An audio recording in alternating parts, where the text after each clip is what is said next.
All right, hey everyone. This is the F3 Shamanwood podcast. This is Out of the Gloom. Welcome.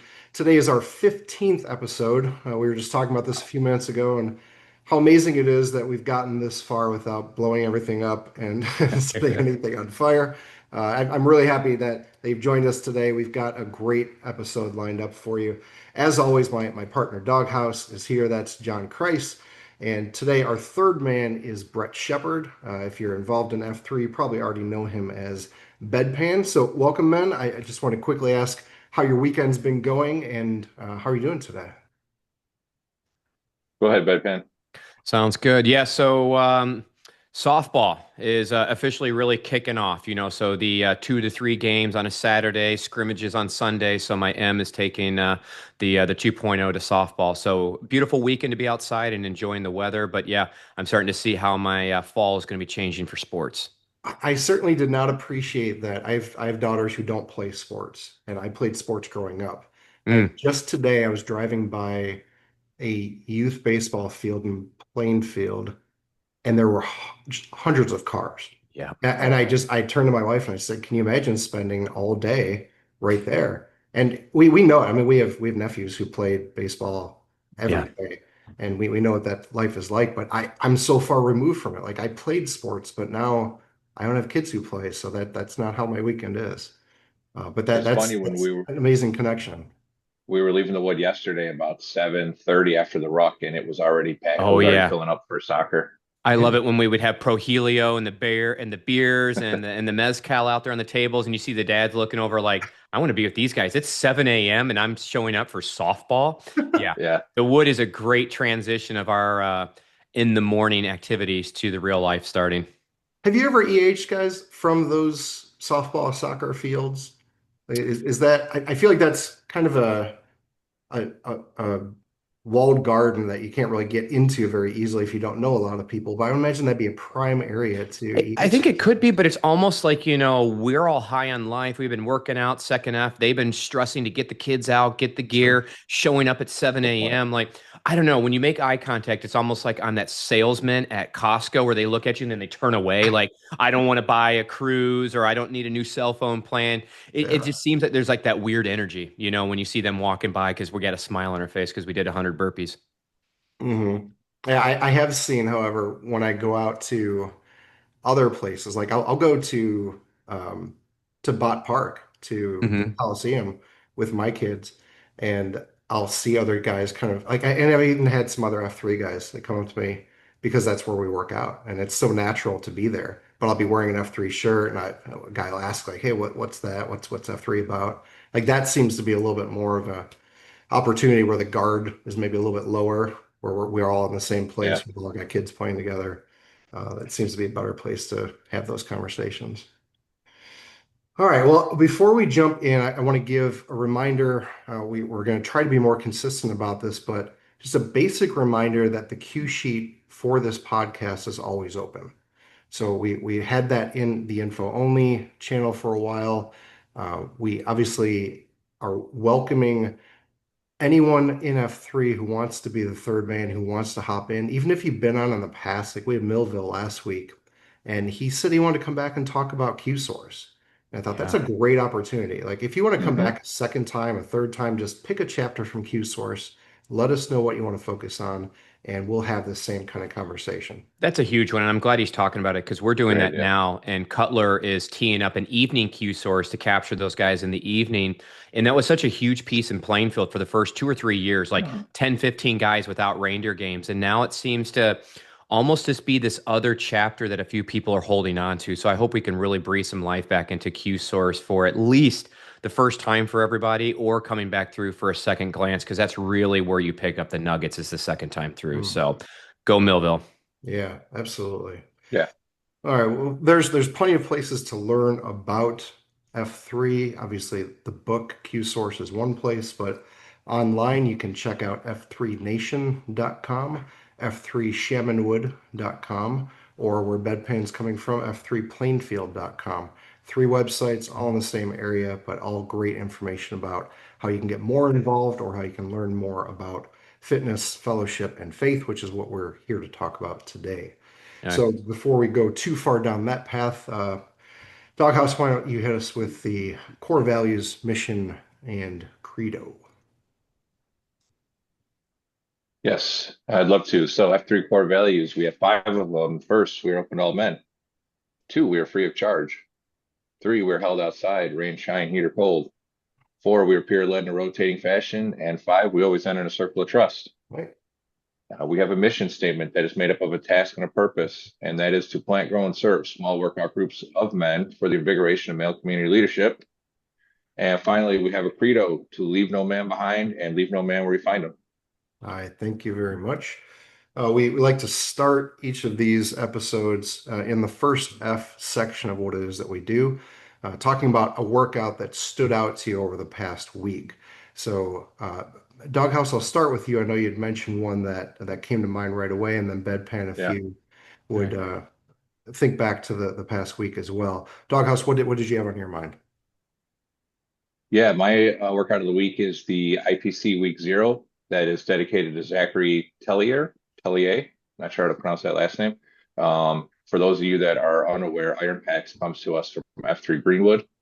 There's basically a canned workout that gets put on the f3greenwood.org website each week. And the goal is that it's achievable within 45 minutes, but each PAX is going out for time. So you time yourself, basically a hot start right at 5:15. And when you complete the workout, you mark your time. And there is I think it's a Google sheet, but there's a place to track your times. And you can see where you fare against other packs throughout the nation in your age group and just get an idea where you're at. So the reason I like this one, I did a couple last year. This one was I don't know, like a lot of, I'm not a huge fan of burpees. They're tough for me. So anytime I see 20, 25, to me, and that number in my head is just a lot. So this one was basically like progressive ladder. So you start out with 10 burpees, you do a run, 10 burpees, 25 Merkins, run, and so on and so forth, and adding and adding. So the 10 for me is a number that's not unachievable, unattainable, but it's still a bit of a challenge. So um, my time was 37 minutes and change. So I've got a mark for myself, and I'm going to try to keep that back probably like once a quarter Hmm, and just use it as a benchmark and call it the same guys that did it and just kind of see how we're progressing. that's a great idea. Which AO did you go to do that? That was at the Wood. Good. Okay. I think I think somebody else does something like that. I want to say it's Jellystone does some sort of annual workout where he tests Okay. himself and does it the same time every year, but it might be 21. So I don't Kind of like remember. a fitness test, if you will. Yeah, Yeah. yeah, like an annual. Where am I now in my fitness? Yep. I like that. It's cool. What about you, Bedpan? What was your favorite workout of the last week or so?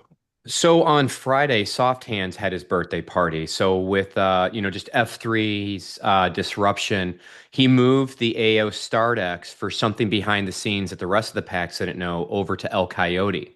Hmm. I posted at the Grove, so we did our 100% EC because Sparkler won't give us coffee or creamer if we don't all at least do some sort of EC. And then they're like, "All right, man, we're going to do something a little bit different. We're going to go run down and meet at Ira Jones, and we're going to meet the men from Soft Hands workout at El Coyote. So both are about 1 mile distance, and we're going to converge. We're going to do a little bit of a boot Oh, camp, cool. and then everybody turns around and runs back. So I mean, you got 2 miles involved, so we don't have a lot of time with warm up, Mary and stuff. So the fun thing is that this was last minute. Dead Mother goes, we got to bring presents for Soft Hands. So what do we bring in F3 fashion? Two 40-pound sandbags. We get into two lines. We run with those there. Soft Hands knew we were showing up, but didn't know that we had presents. They show up. We drop down the presents. We're like, "Happy birthday! You guys got to bring those back to your AO." We do a little competition in the parking lot, and then we shoot back. So that was just fun for some disruption because what was supposed to Awesome. be a boot camp turned into like a mini run club. So. So, and that's Run Club normally at the Olympiad anyway on Friday, right? No, no, no. So we were at the Grove and El Coyote. The Run Club on Fridays is Olympiad. So Oh, that that's was the still that's the south of third us. one. Okay. Yeah. Yeah. Wow. Yeah, that sounds like a lot of fun. I'm sure the men appreciated that Yeah, disruption. they really loved that 40-pound sandbag on the way back. Of course. I'll briefly touch on so we've had a bunch of Black Ops workouts in Morris as we're opening Nice. an AO there after the convergence in a couple weeks. Yesterday was the first day we've done it at 5:15, so much earlier. I think we had been doing them at 6:30 or so. But we had a small group. We only have four of us, and two of the guys, Snail Mail and Toolbox, are the same two who have been there every single time. Beautiful. And I talked to them a little bit about the excitement of things in the beginning, but also when that fades away, the determination, the dedication it's going to take to get something to Yeah. continue going. Are you guys jumping a geographic distance to that part of Morris from your northern ones, like the Wood and But even yeah, so Three it's Rivers?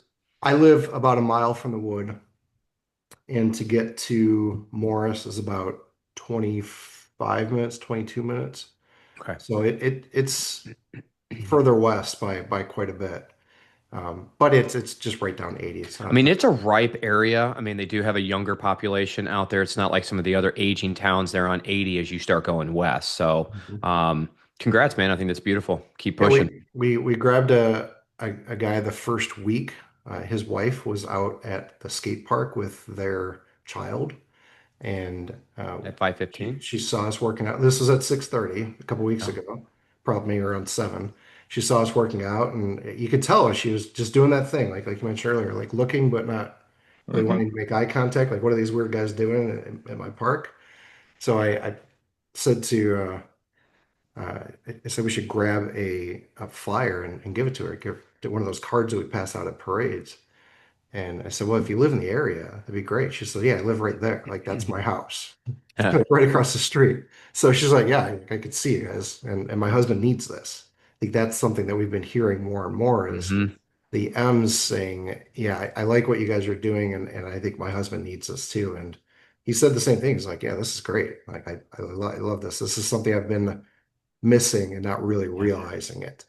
Yeah, So we need those men play dates. We really do. yeah, yeah, absolutely. Like you mentioned For sure. earlier, softball for our kids. Our kids are involved in social active things. Adults need to be involved in those too. Correct. All right, well, let's move into the second F portion. This is more of the Q&A spotlight that helps the PAX get to know you, Bedpan. So we've got a All couple right. of questions teed up for you. Doghouse, if you wouldn't mind going through a few of those so we can all get to know Bedpan a little bit better. Yep, gladly. Thank you. So the first one right off the top is when and how did you find F3? Awesome. So F3 Naperville, Mr. Trickle. Some of you guys have probably met him. He was the one that helped to plant the flag for the Ridge. So I came the opening week of August 22nd, 2009. So I just had my 6-year anniversary a couple Fridays ago. It took him about 6 months to get me out there. You know, I had every excuse in the book. Oh, it's early, my back hurts, whatever the bullshit was. And then eventually, when they were like, dude, in like 2 weeks, we're opening an AO like in your backyard because I'm 2 neighborhoods over from the Ridge. He's like, you got to check this out. And that's kind of where that point in my life where I was looking for something. I was going to the gym and doing the elliptical and, lifting some weights. I had already done my healthcare kind of cleanse. So the idea of weight loss wasn't as important, but I was looking for something more challenging and finally said yes. And I haven't looked back. It's been one of the greatest things that I said yes to. Mhm. Awesome, for sure. I love the Rolodex of excuses that we've all heard. And I love that we get good enough now that we have a response for all of them. So Yeah, it's like a always get sales a kick out of approach. that. It When you really have is. We got Yeah. to diffuse and deframe them before they even have a chance to give it to us. yeah, that would be a sales playbook to say these are all the excuses to expect. We need an EH handbook. Yeah. Yes. And Great they are idea. the same ones. There's no variety. Like there's Mm-mm. very, very small. Yeah. I need to get in shape before I get in shape, guys. So just let me get in shape real There quick, it and is. then I'll be out there. You're already at the gym. Yeah, That's the biggest one, right? mhm. Cool. So let me follow that up with do you know what your post count is today? Yes, 1,184 posts and 94 Qs. Awesome. Amazing. I think you're our second 1,000 poster, right? I think we had Sparkler. Yep. I don't Yeah. think Millville or I don't think anybody else is up there quite I know yet. So that's Rudy awesome. passed 800 recently. Uh, Okay. Picasso and Millville may be up there somewhere, And to but be honest with you, it doesn't really matter, but my stat count has probably gone through like 5 different iterations from being just Plainfield. or being Yeah. Naperville to Mhm. Crossroads app to back to Plainfield app, and then now whatever we use now, the data miner thing. So there's probably a downrange or two posts, but all that I know is it has been well worth every post. Mhm. That's awesome. And I think that there's a pending change too. I think the nation is looking at consolidating some of that and changing some of those apps and tools and changing the tech stack a little bit. So I we mean, it's might even important for have one them to more change. truly gauge and understand the true numbers of how many men are in the gloom. We're getting to Yeah, that point where it's more than just a fictitious organization crawling around out there. I mean, we can make some difference out there, but we got to proceed cautiously. Mhm. absolutely agree 100%. Cool. So my last question then is the most important one in my opinion. How did you get your F3 name? So Bedpan, I don't know if there's many bedpans on the Iron Packs Challenge. So No. basically, standing on top of the hill, I'm about ready to die after my first workout. Where that humbling nature of the treadmill and throwing around some weights doesn't mean that I'm cardiovascularly in shape. So I almost died up there, and then I mentioned, hey, I operate a healthcare business and blah blah blah. So then they start going down, and somebody yelled out bedpan and the crowd just started whooping. And I'm like, no fucking way. I'm not coming back. Pardon my French. Um, and then, it really settled in for Christmas that year. So F3 Naperville had their Christmas party. The M is just starting to understand, like, what is this that you're doing? It's cold. You don't Mhm. ever get up this early. And we come and there's the name tag, Bedpan and Oh man. Mrs. Bedpan. And at that point, the idea of what a bedpan is just really kind of disappeared, and it has now become that moniker or whatever you want to call it, that alter ego in the morning that I don't even resignate the name bedpan to that thing that you piss in. Yeah. Yeah. Right. You don't even think about the object anymore. That's just your identity. It really is, and Yeah. that's the reason it is good when we do give good names. I know we love to go for some of the off the wall savage ones, but it's just like we got to make sure they don't have to necessarily love it, but we got to make sure it's something that we can embrace. It's interesting. I've seen and talked to other guys in different parts of the nation, and the questions that they ask to get to the nickname are different everywhere you go. Like we Hmm. typically ask, what do you like to do for fun? What do you do for work? Tell us an embarrassing story. But other places will be like, hey, what's your favorite food? Like tell us something we would never even think to ask here, but that's how they build some of their Huh. nicknames. And so it's interesting, depending on who's there in the group, that really does influence the types of names that you get out of your 100%. community. And although we say this in every episode, it feels like the name doesn't make the man makes the name. Certainly, in some sense, that conversation does. It starts with this little, well, that name's dumb, that's not going to stick. And then 6 years later, it's become this whole different personality. Correct. Mhm.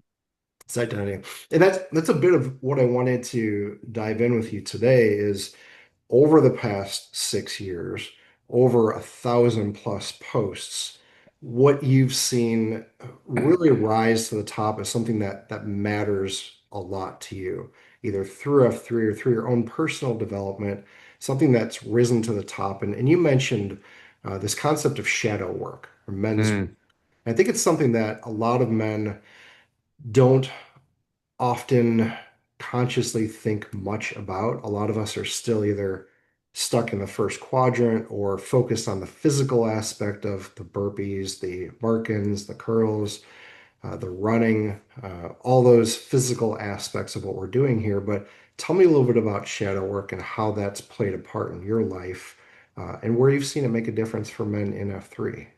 yeah, such a big topic, and I'm glad that I can, share that with everybody because it's something I've been working on, and a lot of it is those internal things that we don't sit there and yell to the rooftop. People may not be able to see it because they're not seeing you losing weight or getting faster, but over time, when you work on yourself, it's so rewarding. And I think it started to before I had a word for it was being vulnerable and having men at the COT talking about something that makes them happy, something that is holding them back, a limiting belief, like, hey, I need to be picked up for this one. And men don't normally get into a circle and start talking about their feelings. And that part blew me away. So as I started to go on to the spiritual journey, and in 2023 is when, my wife and I sold the shares of our healthcare business back to my partner, and we started on this adventure. We traveled down to Colombia. That's a whole nother story if we want to talk about Colombia and all of that piece. But having that ability to enjoy plant-based medicine and really kind of cracking open that piece, because a lot of times we become what our environment tells us we should be, and we don't really walk around as the truly authentic self, because we're like, well, I got to compete, I need the big house, I need to have this, oh my God, I can't, I don't want to play music, people will think I'm weird, or whatever the case is. So that vulnerability piece was huge for me. And then when I came back from Colombia, I was grateful to have men in F3 in a shield lock. So that's the other part that helps you to be able to really get into the shadow work, because you need an accountability partner. This is a dark place to go, and you need a flashlight. You need some support sometimes, because when you really start looking inward, you're like, whoa, okay, is that really me? And my limiting beliefs that jumped out at me was my relationship with money, my relationship with time, and my relationship with love. Not only the love for myself, but if you don't love yourself, then how can you love your spouse? How can you love your kids? How can you love everybody else, when you're not connected to yourself? So really what I love is that why I love F3 is that, it's not that we just train our body, we train for fellowship and faith. So men's work is like that fourth F, facing yourself, or frequency, as I like to say. So when a man kind of leans into himself clearly, he can lead others more powerfully. He's going to love more fully, and live more authentically. And I think that's really where it comes from.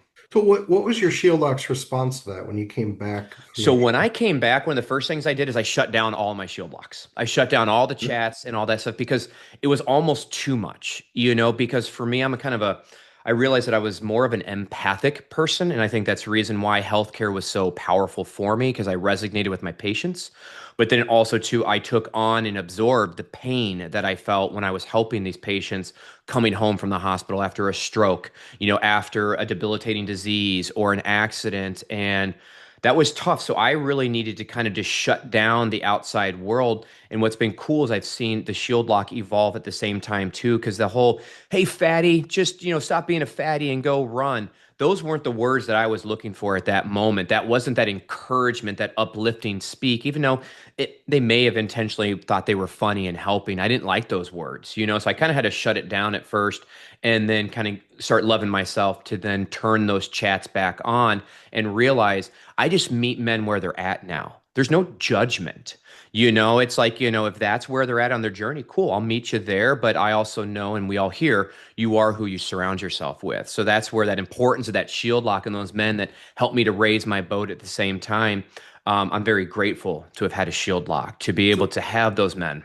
so as you were going on this journey and you were growing in a specific way, did you find the people that you were surrounding yourself with starting to change as well? I think that Even there within is, even within F3, like just attaching yeah. yourself to different types of guys? No, so I think the same type of guys, but I think we were all like, when I first started F3, everybody was on the beer craze. Oh, we're gonna go find all these craft beers. Everybody was chasing beers, chasing bourbon. And you guys all know I'm a smoker. So that's my side of things. Everybody makes fun of me because I call it soy sauce for, stouts, and every beer is hoppy, and that's that running joke. But I noticed that the guys were starting to slow down a little bit on the booze, because I think they were realizing that that was a cool fad. And I was like, this is cool. Like, we don't necessarily just have to always get, wasted and whatnot. We can enjoy the flavors of a beer. So I started to see that. But at the flip side, the real men's work happened from, everybody calls it my church. I was introduced to a wellness center called Solder World. You guys have probably heard me talk about Solder World over in Willowbrook. And that's where I started doing a monthly men's circle. So it's like a COT on steroids. So there could be 15 men, there might be 25 men talking about everything from divorce to their addiction to the ups and downs in life, and really talking your biggest truth. And then each month you kind of reflect on what you said last month, and then each month you get to see how you're growing, and then the men around you, you hear how they're speaking. And it's been very powerful to see the same men that I've been doing this for almost 2 years with, where we're at today, just like you and the men that you first met on your F3 journey, to see what you guys have accomplished physically. I have a solid group of men that I check in with every month, and now we're doing a retreat. The men from the men's circle, we're going out and doing a camping retreat and really focusing on that men's embodiment, mindfulness, the meditation, hiking, just all of that stuff. And dude, it's been powerful. Hmm. How is it different from the traditionally perceived therapy environment? I think a lot of it just comes down to, we answer our own questions when we speak out loud. And then in these circle environments, you hearing other people's stories, you can kind of relate to that piece and then realize I'm not the only one that's going through this type of situation. And then you can feel, and then you can almost see the ups and downs of others and seeing the ebb and flow. Because I may go to a men's circle and go, God, I feel great. Everything's on the up and up. The universe is delivering everything I want. And I can come back 30 days later and go, yep, I got my knees knocked out. And that's where you have to realize that things happen for you, not to you. So are you a victim? Or are you going to take what's been delivered to you as that learning lesson? So you could say it's the universe, you could say it's God. Anyway, something is being presented to you. It's up to us to internalize how we want to take it because we create our own suffering. So that was one of the things I did is I love to fucking suffer.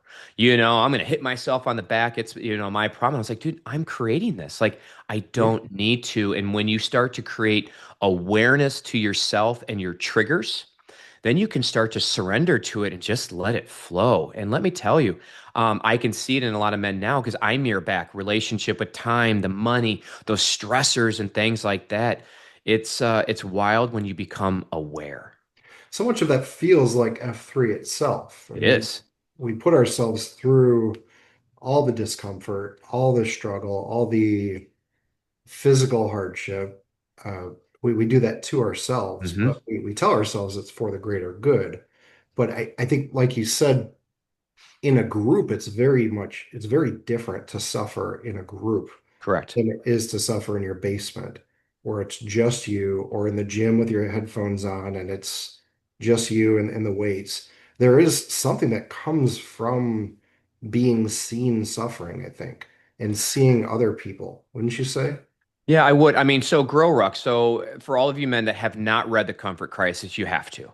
And I like it when things appear and then I can have a word for something. So I've done 4 Grow Rucks. This was my first one here, Louisville. So I did this back in 2020, and what a great experience! Like the life-changing experience of Grow Ruck truly is everything that people say it is. And that's where I learned about the word the misogi. And the Masogi is, I learned that by reading The Comfort Crisis, is basically doing something that is challenging, potentially has a 50% chance of failure. Something so tough that you think about quitting, that you need the men around you. And when I got done, I never was going to quit, but there were times underneath that log, wet, tired, sore, going, why did I sign up for this? But when I got done, just like, one of those tough workouts, it's uncomfortable, your heart's racing, you're sweating, you're fighting gnats and all of this stuff. But then, wow, you don't enjoy the burn in the moment, but after that workout, after that masogi, you can tell that's when the growth happened. And that's a powerful piece. Yeah, I'm sure you've experienced this at probably in a grow ruck doghouse. Maybe you have too, but I'm thinking back to how much it surprises me those hard workouts that you mentioned, how quickly afterwards you feel completely normal again. Completely. Like within like Hmm. 5 minutes, like during cafeteria, you forget that you just did all that. And Yep. like doghouse, you're always there for cafeteria and you see the other men. I'm not there nearly as much as I'd like to be, but do you get that Yeah. sense too that the men quickly wash that off of themselves, no matter how difficult Yeah, that absolutely. is? To your point, anything we do, it's yeah. I mean, you're not hurting. A good workout, I think in some cases you might have a little bit of after effect pain wise, but as far as physical abilities and everything, yeah, you're pretty much right back to normal within by the time you've had your first cup of coffee. So I definitely agree with that from what I've seen in the cafeteria. And I do believe that there is a place for maybe a lighter workout here and there, but really those tough ones is what brings men back. Like Mhm. if F3 was just, all under a 300 calorie burn, let's just go for a gentle walk. There is a time for those, and I love the fellowship that can come from just a ruck club on a Saturday and stuff like that. But really that burn, that joint suffering in the morning to then finish up with Mary, do the name of Rama, and then take a step back and go, time for coffee, and then we're moving on with the day. We just did the most difficult thing for most people in their life, unless maybe they work some sort of trade or in a high risk job. Like that's the hardest thing before 6:30 in the morning. So I've discussed with packs that have served, specifically Hanger and Squidward, about that same kind of topic of we were EHing a guy on our Talladega trip that wasn't, he was the only guy there that hadn't done F3. And we were kind of describing it. And I said, I kind of asked him, this was something I'd had in my head. I'm like, I kind of feel like F3 is that brotherhood is forged in the concept of doing hard shit together, much in the way that serving is, serving and going through boot camp and going to literally going to war and battle together. Yep. Obviously, different scales, but similar concepts and similar constructs in that, yeah, you are doing hard shit with somebody else, and you kind of have that respect. And even maybe might not like somebody personally, but you know that, hey, man, we this guy gets up and does F3. I know he's probably a good person overall. You're right. And one of our packs too is getting ready to move to, he was going to go to Tennessee, but now he's going to be moving down to the Charlotte area. And he showed up there and he's like, boom, as soon as he showed up, the F3 men gave him a big old hug. And next thing you know, he met a realtor, he met this, every connection he needed was right there. And he's Awesome. like, I already have friends. They don't even know me, but we, as men of F3, we operate at a different frequency and it unlocks. The ones that jump in right away start to unlock, and you can tell we're all flowing in the right direction. I don't care if you're Republican. I don't care if you're Democrat. I don't care who you are because none of that is relevant in the morning when it's just good men being men and pushing each other forward. And if we can get more of the world doing this, we're going to be in a happier place because we put away that decisiveness and that division that's out there, and we just come together and have fun with stupid nicknames. And then we take it back into the communities where we're coming Mm, from. And that's whether it's, some of what you've talked about is bringing what we're growing through back to the men around us and yep. pushing them. Have you seen other men join you on this journey that you've been on, that Yes. you've been describing? So men within F3 who, you were somewhat on a solo journey, but you were doing that within the confines of your life in F3. Have you seen other men from F3 also kind of follow you on that path? Yeah, so definitely a lot of the guys within the shield lock and then other ones that are probably maybe one step degree. At least I've been able to share, some of these modalities with people. So like, shadow work is really about exploring the parts of ourself we often ignore. Fears, triggers, unhealthy patterns. What are we compensating for? Am I going to go home and numb those feelings with booze, with porn, with distractions and screen time? I should be playing with my kid, but I'm over here. Like doing the workout isn't solving that. That is that mental battle. And that's the shadow work, is getting in there and figuring out what are those triggers and why am I procrastinating and why am I doing that? The men's work is kind of that broader practice of awareness, that vulnerability, holding each other accountable. So we're going to go dig deep into our soul here and figure out that one piece of shadow work to work on. And then we start bringing it to the surface. And that's when we're like, men, I'm going to do a no porn challenge for 30 days and I'm going to check in with you guys, or I'm going to do hard 75 because I want to cut out the booze and I want to get that jump start. So then that's where the shadow comes to the men's work. And we got to remember, it's not about fixing, but integrating, right? And that's about making peace with all aspects of who we are and basically just shedding those layers, absorbing that piece, and allowing that authentic person to come through. But then there's that fear of change, and yeah, sometimes you notice. I've noticed that my peer group, say the larger one, has maybe narrowed down just a little bit, but I'm okay with the more authentic group that I'm resonating with, and sometimes you do see things change, or maybe others drift that way as you're going this way. And sometimes there is a solo piece, when you truly start focusing on yourself. The world changes, but I'm also pretty excited about what things the universe has been teeing up for me too. Like I'm seeing the rewards of the work now, but there have been a lot of times over the past couple of years, changing jobs, blowing stuff up, doing a new business, doing all these things. Like when my wife and I decided to make this adventure, we blew everything up all at once. And it's been what I call a midlife awakening. You know, Mm. you ever hear the, oh my God, I'm going to go buy a car because buying the car is going to make me feel like, I'm doing what I need to. I'm 44. What have I accomplished? And that's kind of where we're like, fuck it. We've been blessed with the idea to have a war chest, when selling the business, to be able to quit our jobs, do everything that we want, start funding this life that I want to do. And that's where my business of living your legacy and my mantra about what I'm doing with my new company is come to fruition because I saw too many old people going, God, Brett, if only I would have. No one regrets taking action. People regret not taking action, and one of which is the fitness. And I saw that too much. We can make a stockpile of money. We can go out and crush it, put our head down and work, work, work. And then next thing you know, I'm seeing 62-year-olds at the hospital. I'm discharging home with a stroke. And guess what? Retirement's going to look a lot different. But thank God you put your head down and you grinded for 40 years. Mm. And we're seeing that as we're waking these men up. It's catch them now before 60s and 70s. And it's just like, that damage is there. We can, maybe put a stop to it. But I think now we can heal and get ready for what's to come because I don't think people truly know what retirement is if we don't have an identity of who we are and where we're going.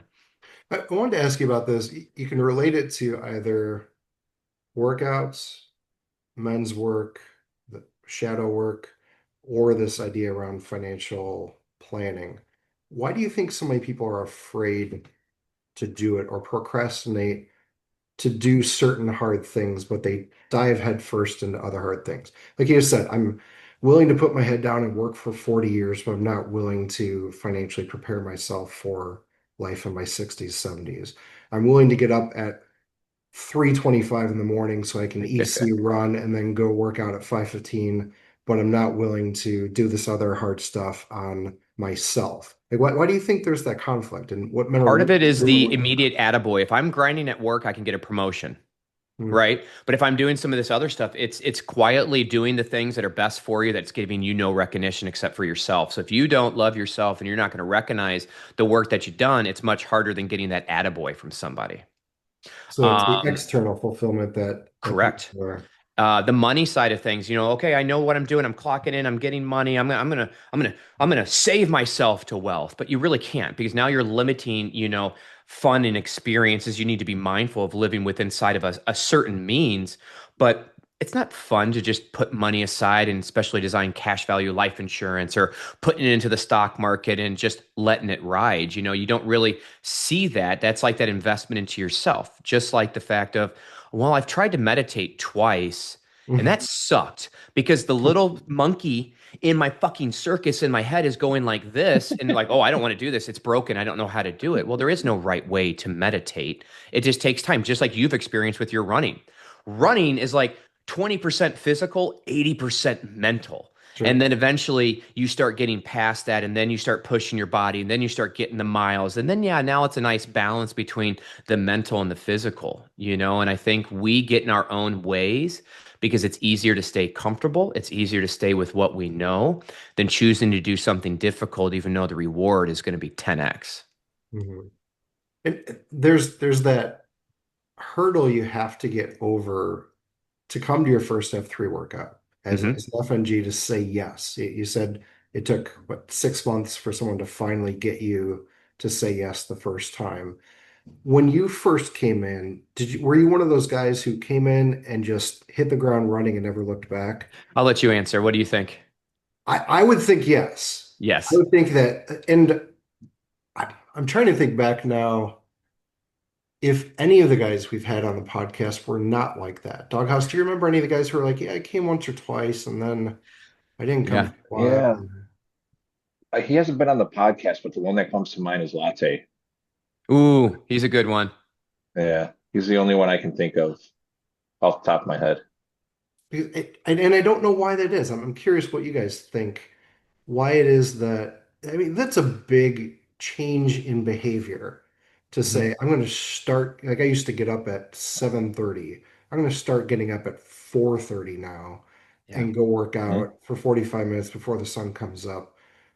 But you do it once and we've just said like so many men just don't ever go back. They just I going don't to think I ever the could, and that's been one of those tough things, especially with the M's as they're getting used to this new lifestyle, because she's a little bit more of an evening person, and I'm more of an early person. And, as you read your books on the CEOs and successful people, everybody's getting up early. They're doing their workout, they're meditating, they're doing their journaling, they're doing all of these habits and stuff before 6 a.m. even happens. Like on a weekend like this morning, I was like, shit, I'm not even getting started on my day until 7:30. I did yoga this morning because I just wanted a rest day. Normally, I would have had half of my morning routine taken care of. So Mm, there is something about just getting up and taking on the world, bright-eyed and early, and there's in a sense of accomplishment. But it takes some time to create habits.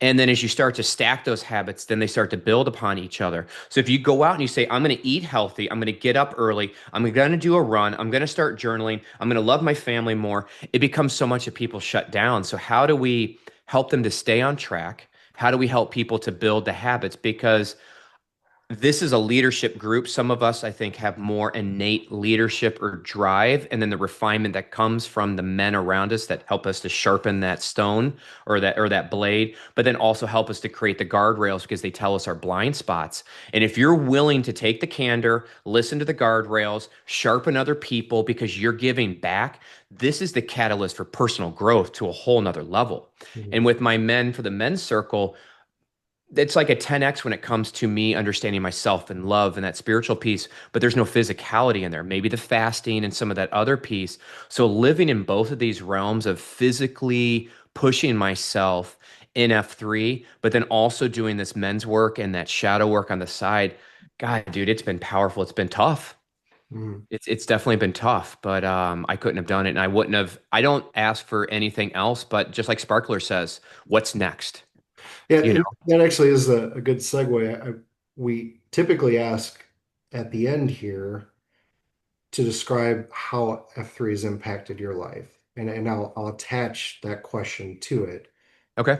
I want to know how over the last 6 years F3 has impacted your life. That may be difficult to do in such a broad span of time, but also what's next for you as you look ahead in your F3 journey in the next several years of your life. Yeah. Put those two together for me. I say right out of the gates was fellowship. I'm a very social individual. But then we started to see as my college ride or dies of 10 years, we started to spread apart. Even my buddy in Oswego, you don't see as much because you got kids, the little ones, and then COVID hit.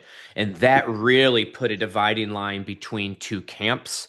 And this isolation and stuff. So having that was, I think, one of a saving grace to be able to continue with my energy and find something that I can put in and help and invest in men. So fellowship's been huge. And now that our M's of our Shield Lock are all friends, they do their own thing. So we travel to Hawaii, we go camping, we go international, we do all sorts of different stuff. I never would have done half of this. Now I'm running for fun for 200 miles in a van with five other dudes.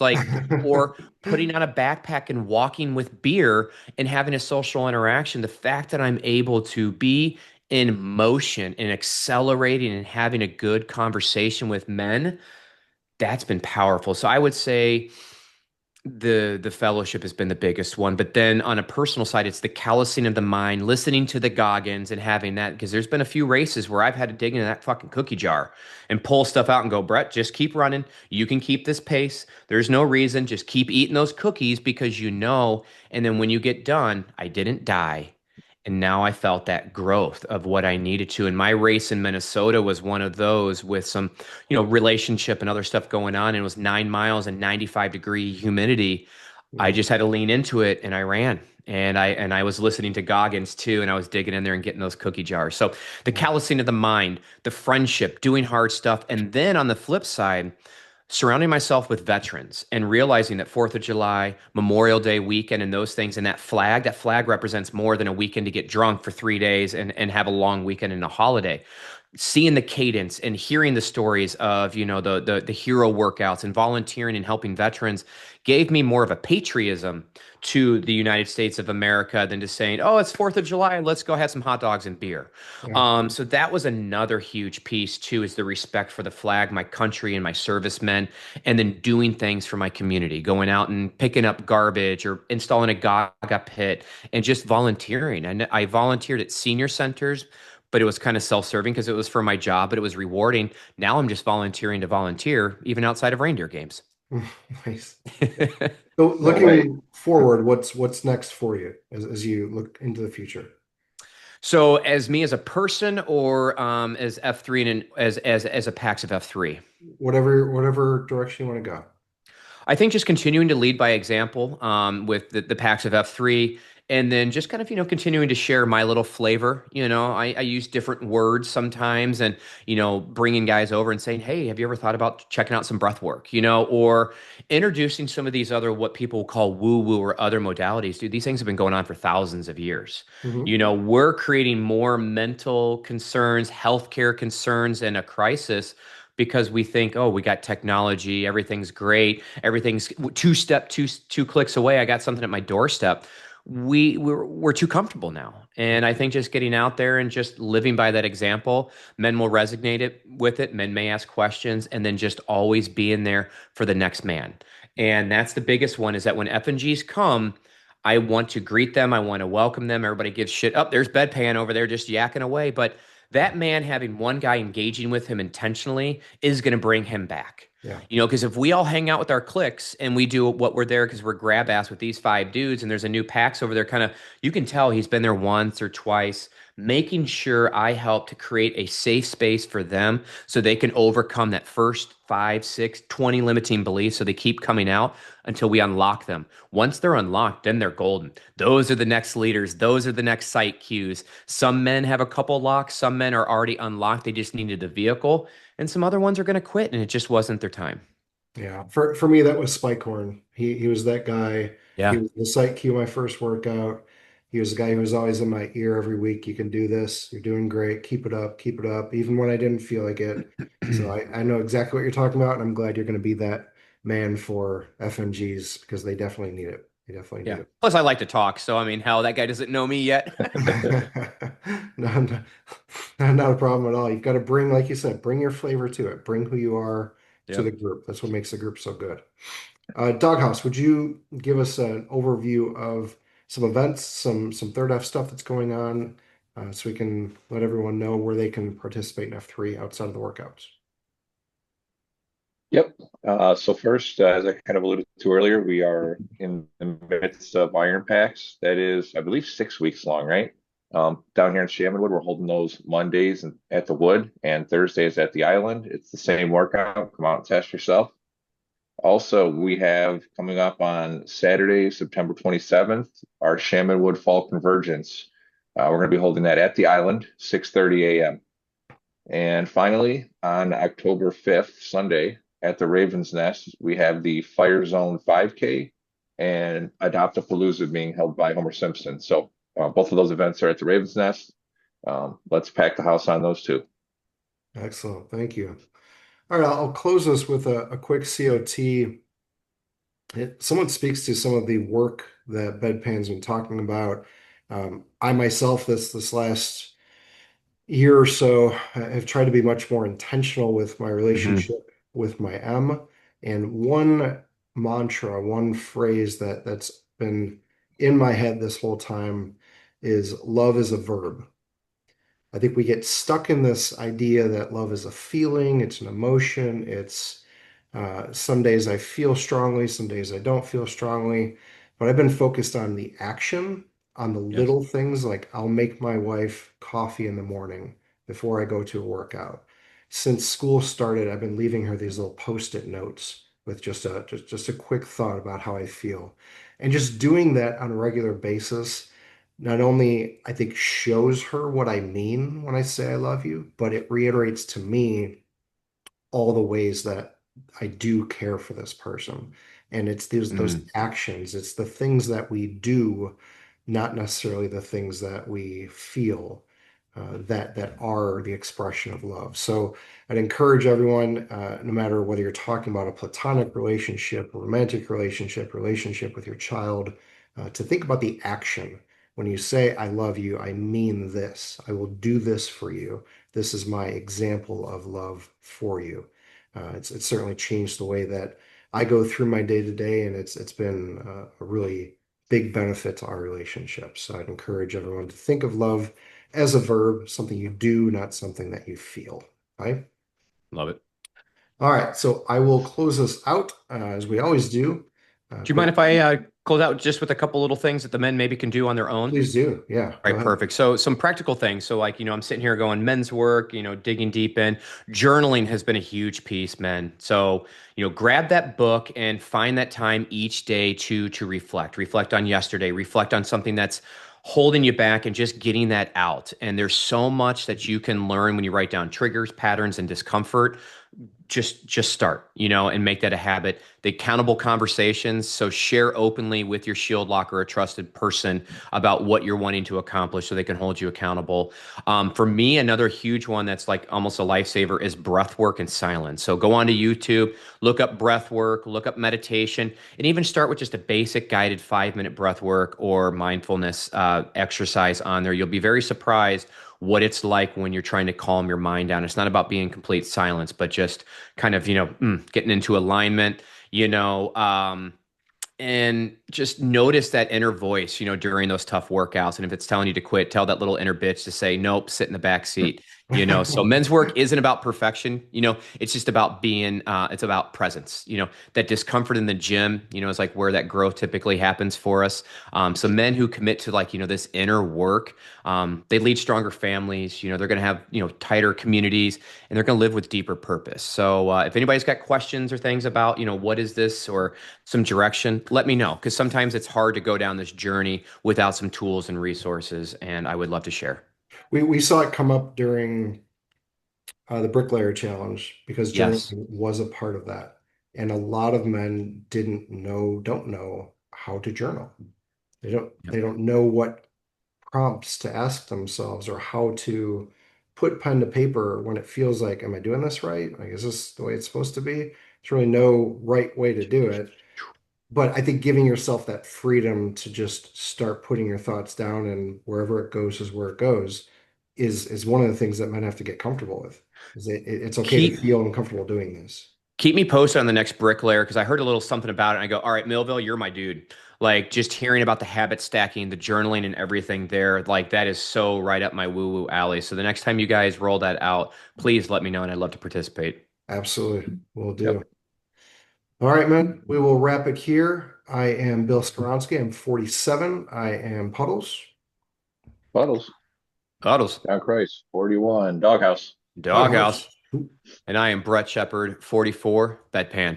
Bedpan. Thanks for Bad man. joining us, men. We will see you in the gloom. Cheers.